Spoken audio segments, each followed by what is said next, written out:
you were part of President Trump's inner circle. You served as the director of communications at the White House for a whopping 10 days before It was 11, Katie. Don't chip me out of that last day. It was a big day.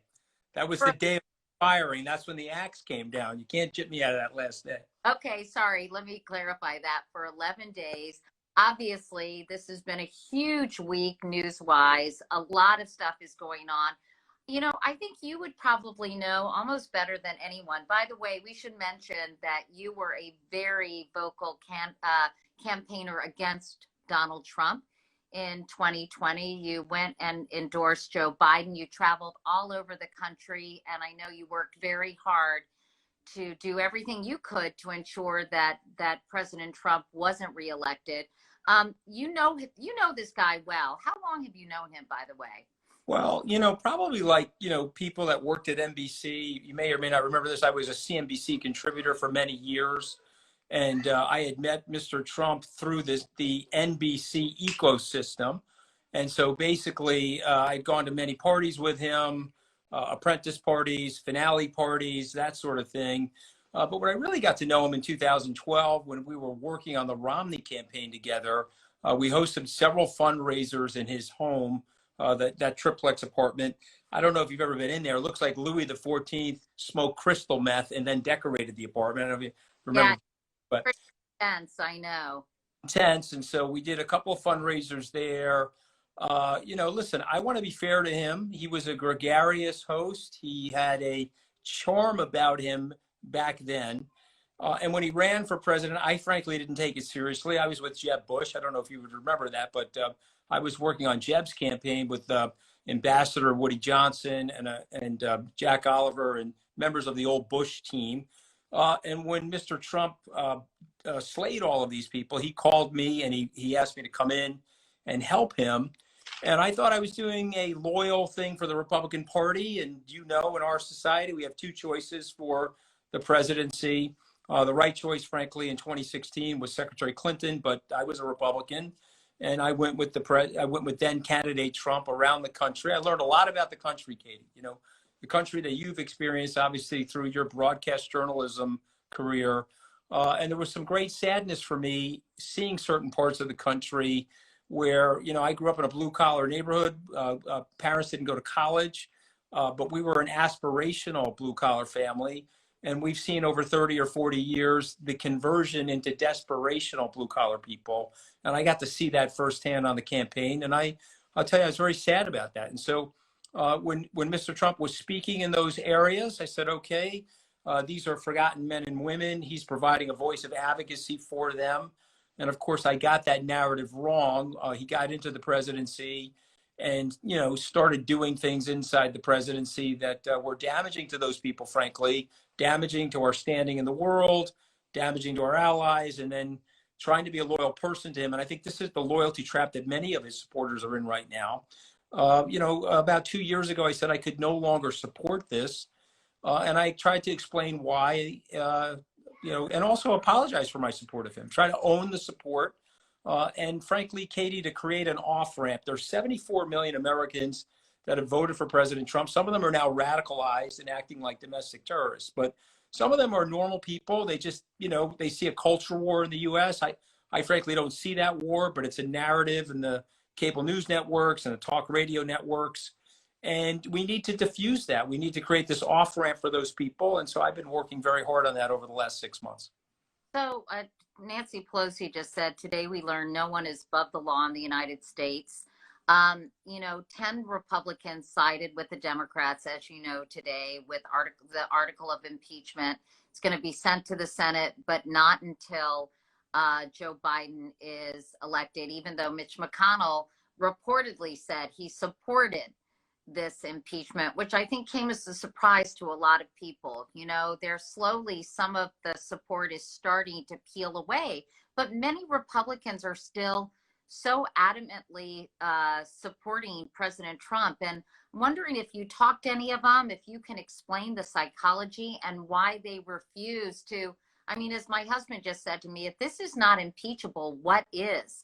And how can you say, oh, he only has 9 or 10 days left and he's going to behave? But shouldn't there be a statement made by people that certain behaviors are simply unacceptable and inciting violence in the heart of democracy in the nation's capital, at the Capitol building, trying to hunt down Speaker Pelosi to do who knows what? If that's not impeachable, what is? And why are these Republicans refusing? And why do they continue to insist, despite everything to the contrary, that the election was rigged? Well, there's a lot there. So let me break it down. I would say the first thing on the impeachment and where the Republicans are, it's very sad for me because I was a lifelong Republican. And I would say to you, as you and I were growing up in this country, if there were differences in ideology, no one thought that Jimmy Carter was going to call for an insurrection any more than they thought that George Bush Sr. was going to call for an insurrection. We had differences, and we tried to resolve our differences, and there was some partisan rancor, of course, but there wasn't this level of extremis. And so what's happened, unfortunately, we've lost that civic connective tissue. Perhaps there's less people serving in the military or less people connecting with each other, and we've become way more tribal. And these people are now, through great cynicism, they're thinking about their own personal power politics and their own ambition. And so they're saying to themselves, okay, well, I want my job. I want to be in this Congress next year. President Trump has an overwhelming draw of power in that party. Whether we like it or not, we have to accept that. As an example, this morning's polling came out. He's at 40% to win the nomination. He's double Vice President Pence, as an example, who's at 18. And so these people are looking at it purely political, purely profiles in cowardice. They're siding with him to avoid being primaried or running the risk of angering his base. So that's level one. I think it's a disaster, actually. And, John Kennedy once said, Katie, he wrote 3 books. One of them was Profiles in Courage. And David Brinkley said to him, well, that was a pretty thin book. And Kennedy quipped, well, there was no courage out there. I was doing my best to find courage. And we see Mitt Romney having that courage, or Liz Cheney, or there were 10 people this afternoon that voted against the president. But no, we don't have the courage. And then the secondary thing that you're talking about, I think, is equally scary to me, that we're leaving so many people behind, and we're creating an environment now of have and have nots, and we're creating an environment of dug-in cynicism. And we have to break that fever. And if we don't break that fever, Katie, unfortunately, it's going to get worse for us. Whether you like President Trump listening in on us or not, he has hurt our standing globally. And whether you like him or not, calling for an insurrection, and by the way, they were chanting a death to Speaker Pelosi and death to Vice President Pence. And of course, the president's reaction to that was very muted. So I find the whole thing to be very un-American. I just want to mention that, yes, he seemed to have absolutely zero remorse yesterday and was not contrite at all, said he found there was nothing wrong with his statements. Now, he just released a video, and my team is kind of transcribing it as we're talking, Anthony, saying, I want to be very clear. I unequivocally condemn the violence we saw last week. Mob violence goes against everything I believe in and everything our movement stands for. No supporter of mine could ever endorse political violence. I have to say those words seem slightly specious, given the fact that his rhetoric for the last 4 years has in fact been, I would say, extremely pugnacious at best in terms of urging his supporters to be, he says, kick them out, and talks to police officers and said, don't be too nice. How honest do you think sort of those words are? He didn't mention his second impeachment in the video they released. He condemns what he calls efforts to censor, cancel, and blacklist our fellow citizens are wrong and they are dangerous. It's interesting to me how his supporters have pivoted to the censorship argument, taking him off these platforms like Twitter, YouTube, Facebook, etc., and kind of have moved on from the violence of last week. And I don't even know what my question is after all of that. I just wanted to share that with everyone. But, what do you think he's thinking now? Do you believe his words that he condemns the violence, or is he kind of been backed up against a wall? Well, listen, there's a duopoly to him. Obviously, when the words are printed for him by the White House counsel or by a speechwriter that's trying to moderate him, he'll sound moderate. But if you really look at in detail everything that he's done over the last 4 years, it's actually violent and it's borderline aggressive. There's very fine people on both sides in Charlottesville. He said that when the looting starts, the shooting starts. He put that up on Twitter. He told the people last week that they needed to get tough and that they needed to be courageous and they needed to put up a fight and take a fight to these people. His personal counsel, Rudy Giuliani, somebody I know a very long period of time. I say this with great sadness about Rudy because I want to remember him at 9/11, Katie, or prior to that as he was trying to help rebuild the city. But now we have the version of 2021, Rudy Giuliani, that was calling for combat justice less than an hour before these men, mostly men, frankly, some women, but mostly men, descended on the nation's Capitol building. And they were going up there to perpetrate violence. Obviously, a police officer was beaten to death. And so, no, he has no standing based on the 25,000 lies and based on the pattern of his behavior.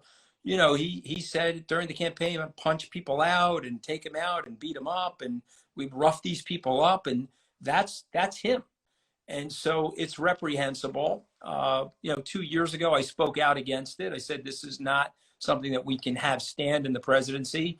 I said it was Trump Noble back then in July of 2019. And I said, the Republicans will make a choice. They'll either clean this up like they did Chernobyl, or they'll cover it up. And if they cover it up, it'll be a disaster for the country. And of course, they acquitted him and covered it up.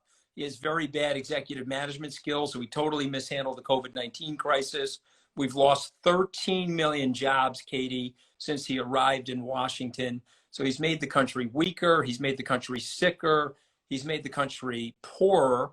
And yet, because of the cult-like nature of his personality and this perceived culture war that we're in, we've got a very ardent base of people that are clinging to him, and we have to break that fever. We have to dislodge those people who have these sort of religious, cult-like convictions around Mr. Trump, and I think we will do that. How do you do that, though, Anthony? How? Well, the number one thing you have to do is you have to provide opportunity, and these people feel left out, and so we need to provide economic opportunity. And I would take your viewers and listeners to speeches that were made by Franklin Roosevelt in 1940. He was running for an unprecedented third term. He was running against Wendell Willkie. He had the specter of the far right with Charles Lindbergh. They were calling themselves American First back then. And there was a specter of white nationalism. And Franklin Roosevelt made a few amazing speeches, but one in particular that you can find on YouTube called for the aspirational opportunity for working class men and women. And he was trying to set the bedrock of that. Of course, the war interrupted that. But on the back end of the war, with the appropriate policies from Truman and Eisenhower, we got that aspirational liftoff, Katie. And of course, all of that white nationalism, all of that sort of nonsense dialed down. You did get a little scared with McCarthy, another demagogue. But by and large, the country was very happy. You have a happy country where people feel engaged. They don't feel left out of the system. They get less angry, and all of that rancor dies. And so we have to do that. I've talked to members of the vice president, now president-elect's economic team about this. We've got to have long-term planning. The bad news for everybody listening, this is not something we can cure in a day, a week, a presidential term, but we need a 5 and 10-year plan for manufacturing, an industrial policy, right sizing of our K through 12 and educational systems. And we need to talk very honestly to the American people about what we need to do to fix the country. And something I would say to everybody is we have to be Americans first.